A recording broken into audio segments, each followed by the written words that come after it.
আজকে সেই দিন যে দিনের অপেক্ষায় 18 কোটি মানুষ, গণতন্ত্রী মুক্তিকামী মানুষ এই দিনটির অপেক্ষা ছিল।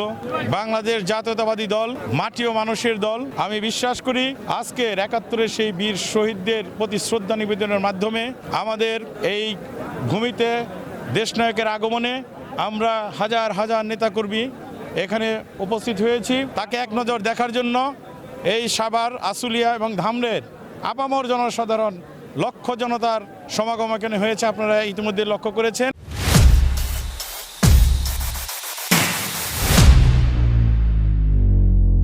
বিসমিল্লাহির রহমানির রহিম। আজকে সেই দিন যে দিনের অপেক্ষায় বাংলাদেশের 18 কোটি মানুষ, গণতন্ত্রী মুক্তিকামী মানুষ এই দিনটির অপেক্ষা ছিল। আমাদের প্রিয় নেতা, এদেশের সূর্য সন্তান দেশনায়ক তারেক রহমান গতকাল স্বৈরাচার পতনের পর বাংলাদেশের মাটিতে সপরিবারে পা রেখেছে। বাংলাদেশের মাটি ধন্য। আপনারা লক্ষ্য করেছেন তিনি এয়ারপোর্টে পা দিয়েই তার সেই দেশ মাতৃকার যে মাটি, খালি পায়ে সেই মাটিকে স্পর্শ করেছেন।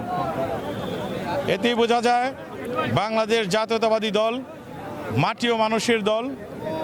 দেশনেত্রী বেগম খালেদা জিয়া, শহীদ রাষ্ট্রপতি জিয়া রহমানের সুযোগ্য সন্তান তারেক রহমান সেই পরিচয় দিয়ে দীর্ঘ 18 বছর পর বাংলাদেশের মাটিকে, সেই মা মাটিকে স্পর্শ করে গণতন্ত্রকে পুনরুদ্ধারের জন্য যে যাত্রা শুরু করলো, আমি বিশ্বাস করি আজকের 71-এর সেই বীর শহীদদের প্রতি শ্রদ্ধা নিবেদনের মাধ্যমে আমাদের এই ভূমিতে দেশনায়কের আগমনে আমরা হাজার হাজার নেতাকর্মী এখানে উপস্থিত হয়েছি।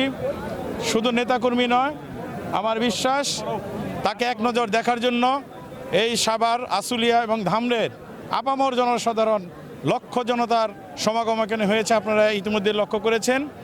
আমরা প্রতীক্ষায় আছি। আমরা দীর্ঘ 18 বছরের প্রতীক্ষা আজকে যেমন শেষ হয়েছে, কিছুক্ষণের মধ্যে প্রিয় নেতার আগমনের মধ্য দিয়ে আজকের সেই প্রতীক্ষার প্রহর শেষ হবে।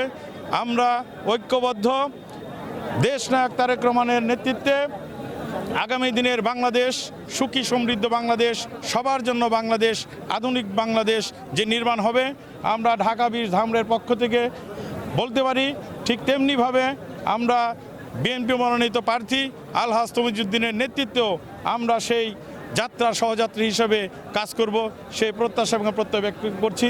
এবং আজকে আপনারা যারা এখানে উপস্থিত হয়েছেন সবাইকে বাংলাদেশ জাতীয়তাবাদের পক্ষ থেকে, ধামরাই পৌর বিএনপির পক্ষ থেকে আবারও শুভেচ্ছা অভিনন্দন জানিয়ে শেষ করছি।